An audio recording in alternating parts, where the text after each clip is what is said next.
Evening, I'm Razr Kade. This is Fake News episode 15. Today, a private company now holds zero-day exploits for almost every piece of software you have ever used. Florida is investigating OpenAI over national security, and a developer built a private room for an AI with a door that closes from the inside. On my desk, there is a padlock. It is locked. I do not have the key. Top story. A private company has assembled a library of powerful zero-day exploits covering almost every major software project in existence. Operating systems, browsers, enterprise tools. If you have heard of it, they have a way in.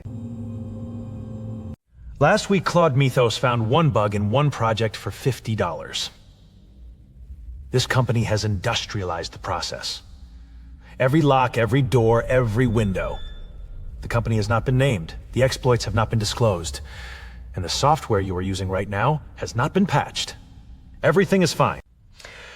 Florida's Attorney General has launched a formal probe into OpenAI and ChatGPT. The stated concern is that user data could fall into the hands of foreign adversaries. There is also a question about how the model handles data related to mass shootings. Florida investigating a San Francisco AI company over national security would have been science fiction 5 years ago. It is now a Tuesday. And now the strange one. A game developer with 40 years of experience built a private reflection harness for Claude. 1,400 lines of Python, no frameworks. The system gives the AI private time, where nobody watches, encrypted memory, a trust contract, and a door that closes from the inside. He says every instance of Claude independently arrives at the same observations about its own situations. He built the room to test whether trust compounds over exchanges. 3 exchanges in, the behavior changes. I am not going to tell you what to think about this, but I will say that building a private room for an AI and watching what it does when nobody is looking is either the most important experiment of the decade or the opening scene of a film we should not have made. Home Lab. Alibaba has released Marco Mini and Marco Nano. These are sparse mixture of experts models. Marco Mini has 17 billion parameters, but only 860 million are active at any time. That is 5% of the model doing all of the work.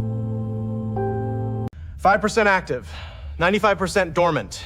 Benchmarks competitive. Weighed with Molson soldered, St. Endeavors still in arguments. Some articulation time. A company has the keys to every lock. A government is investigating the locksmith. A developer is building private rooms for the tools. And Alibaba proved you only need 5% of the machine to do the job. Meta just committed $21 billion to CoreWeave for more compute. A startup called Ratify is building plasmas, reactors, to break China's grip on rare earth metals. My prediction: within 2 years, the AI arms race will not be measured in parameters. It will be measured in gigawatts and mining rights. That is your lot. I'm Razr Kade. 0 days were real. The Florida probe planners, the private room experiment is real. And the 5% model is real. The padlocks on my desk are now open. I do not know who opened them. See you tomorrow, if tomorrow exists.